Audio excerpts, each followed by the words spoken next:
इधर बिहार में नेताओं का धुआंधार चुनाव प्रचार जारी है। सीएम नीतीश कुमार रविवार को किशनगंज में चुनावी सभा को संबोधित करने पहुंचे। इस दौरान पूर्व कांग्रेस सांसद स्वर्गीय मौलाना असरारुल हक फ्रेंड्स क्लब के कई कार्यकर्ता सीएम के सामने ही जेडीयू में शामिल हो गए। सीएम नीतीश ने अपने संबोधन में आरजेडी पर जमकर हमला बोला और साथ ही मुख्यमंत्री ने अपनी सरकार की उपलब्धियों को भी गिनाया। इन लोगों से जेडीयू प्रत्याशी महमूद अशरफ के पक्ष में वोट देने की अपील की। पति पत्नी को चलाने का कितना मौका 15 साल का मिला।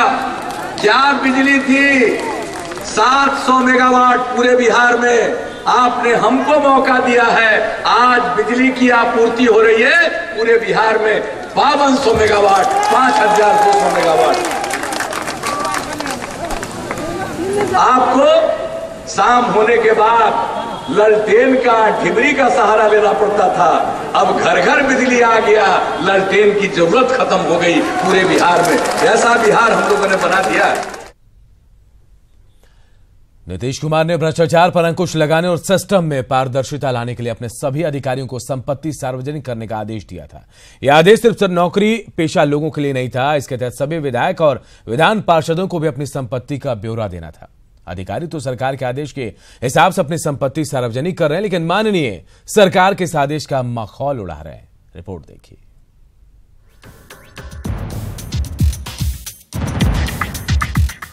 बिहार के माननीयों के पास ज्ञान देने का समय है, एक दूसरे पर आरोप लगाने का समय है, चुनाव प्रचार का समय है, लेकिन अपनी संपत्ति की घोषणा करने का समय नहीं है।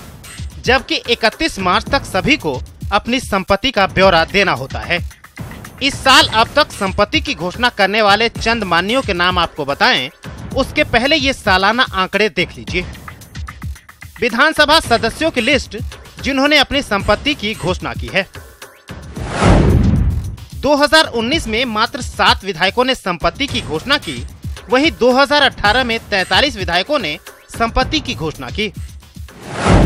2017 में यह आंकड़ा 63 विधायकों का था, वहीं 2016 में यह आंकड़ा 60 विधायकों का था और 2015 में मात्र 28 विधायकों ने अपनी संपत्ति का ब्यौरा दिया। अब संपत्ति की घोषणा वाले विधान परिषद सदस्यों की लिस्ट पर भी नजर डाल लेते हैं। 2019 में 25 एमएलसी, वहीं 2018 में 15 एमएलसी ने घोषणा की। 2017 में 5 एमएलसी ने अपनी संपत्ति की घोषणा की, वहीं 2016 में 47 और 2015 में 33 एमएलसी ने अपनी संपत्ति की घोषणा की।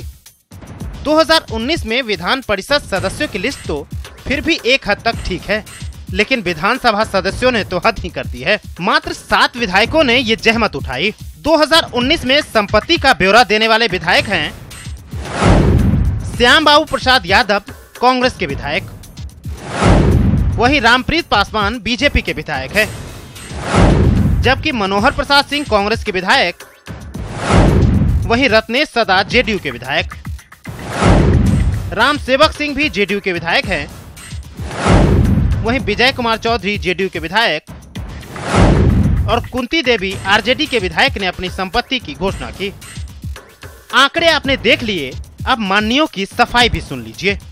भी नहीं दिया है, मुझे इसकी जानकारी नहीं थी और चूंकि मेरा अभी 1 साल पूरा भी नहीं हुआ है, तो ये वित्तीय वर्ष जब होता है तो मैं जून में ओथ ही लिया था, तो 1 साल पूरा होने के बाद ही मैं देने के लिए सोचा था और ऐसी कोई बाध्यता करके बताई नहीं गई थी।